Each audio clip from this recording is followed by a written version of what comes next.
In the last 40 years, more than 850 people have been sentenced to death in California.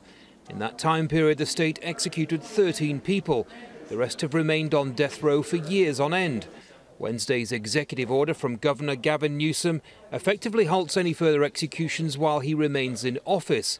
The governor of California doesn't have the power to scrap the death penalty, but his decision is being seen as a reflection of changing views on the issue.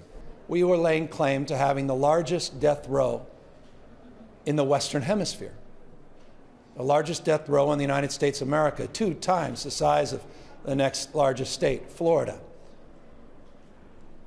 And it didn't necessarily square and doesn't necessarily square with, I think, the values that are represented in the folks behind me and represented in the hearts and minds of tens of millions of Californians.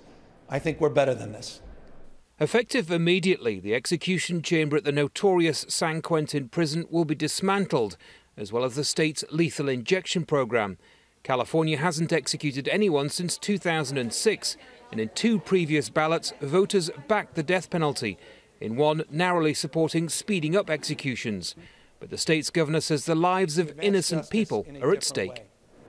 There was a National Academy of Science report that came out that estimates 1 out of every 25 people on death row is innocent. If that's the case, that means if we move forward with executing 737 people in California, we will have executed roughly 30 people that are innocent. Newsom's executive order argues that the death penalty is inherently unfair, applied more often to people of color and those with mental disabilities. California now joins Colorado, Washington and Oregon, where similar orders have been issued. Andy Gallacher, Al Jazeera.